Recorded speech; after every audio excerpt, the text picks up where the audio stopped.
তাকে জিজ্ঞেস করে, ভ্যানওয়ালা, বাস স্ট্যান্ড, টেম্পুওয়ালা, দোকানদার, বলে কারে ভোট দিবা? বলে আমরা সব দেখছি, এবার আমরা দাঁড়িপাল্লাই দেবো। কি বলে কিনা বলেন? এতে এখন আমার বিএনপির বন্ধুদের মাথাটা একটু ডিস্টার্ব হয়ে গেছে। কি গেছে, হয়েছে না? পাগল হয়ে গেছে। এখন বলার তো কিছু নেই। লোকেরা তো উনাদের চাঁদাবাজ বলতে পারে, দুর্নীতিবাজ বলতে পারে, খুনি বলতে পারে, সুদখোর ঘুষখোর বলতে পারে। জামাত ইসলামীকে তো উনারা চাঁদাবাজ বলতে পারে না, খুনি বলতে পারে না, মিথ্যাবাদী, সুদ ঘুষ বলতে পারে না। বলে কি? উনারা এখন জান্নাতের টিকিট বিক্রি করে। দেখেন না অনলাইনে, জামাত নাকি জান্নাতের টিকিট বিক্রি করে। তা আমি বলি, জান্নাতের টিকিট তো আমারই একটা দরকার। কি কারো কাছে থাকে তো একটা দেন। আমরা মা বোনদেরকে বলেছি, ভাইদেরকেও বলি, জামাত ইসলামী কখনো জান্নাতের টিকিট বিক্রি করে না। আমরা কি করি? মহান আল্লাহ তাআলা দুনিয়ার মানুষকে কোন পথে গেলে মানুষ জাহান্নামের আগুন থেকে বাঁচবে, কোন পথে গেলে জান্নাতের পথ, আমার আল্লাহ রাসূল যে পথ দেখিয়েছেন, সেই পথের দাওয়াত আমরা মানুষের কাছে পেশ করি। কোথায় জান্নাতের টিকিট বিক্রি করলাম? এই যে বক্তৃতা করলাম, দেখবেন কালকেই কিছু লোক বলবে, তোমাকে পরোয়ার সে তো জান্নাতের টিকিট বেঁচে গেছে। এ কথা বললে আপনি বলতে, আমার সেই টিকিট একটা দাও, আমাকে আগে দরকার। মিথ্যা কথা, ভয়ভীতি দিচ্ছে আমার হিন্দু ভাইদেরকে।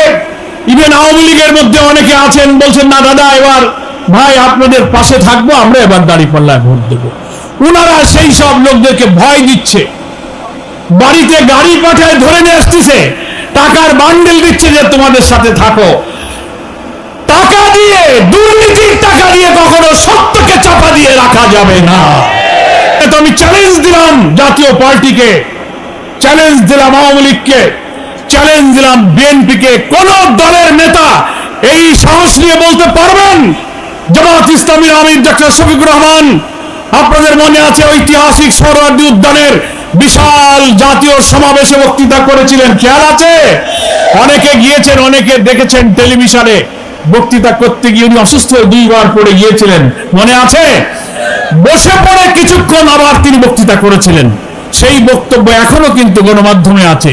সেখানে তিনি বলেছিলেন দলের নেতা হিসাবে, সেই কথাটা আমি সব দলের নেতাদেরকে আজকে শুনতে বলবো, সাহস থাকলে সেই চ্যালেঞ্জ গ্রহণ করুন। উনি বলেছিলেন, বাংলাদেশে যদি জামাত ইসলামীর হাতে আল্লাহ তাআলার দিন বিজয়ী করার জন্য জনগণ রাষ্ট্র ক্ষমতা দেয়, আমরা শাসক হব না, আমরা সেবক হব।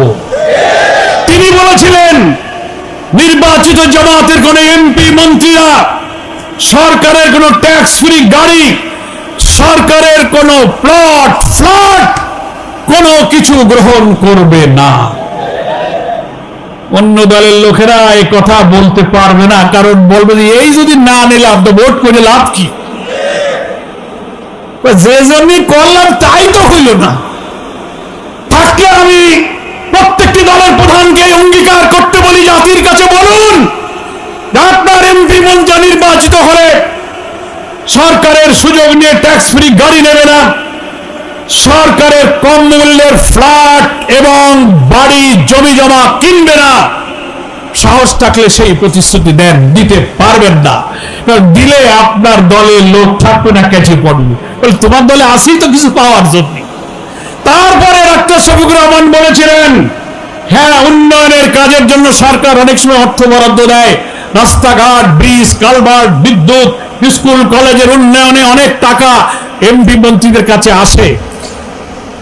আমাদের আমির সাহেব বলেছিলেন, সেই টাকা উন্নয়নের জন্য যাবে, তবে জামাতের এমপিরা, জামাতের মন্ত্রী উন্নয়নের যে টাকা পাবে, তারা সেই উন্নয়নের জন্য সেই এলাকায় কত টাকা পেয়েছে সেই কাজ করবে, কাজ শেষে তার হিসাব সেই এলাকার জনগণের কাছে পেশ করতে হবে।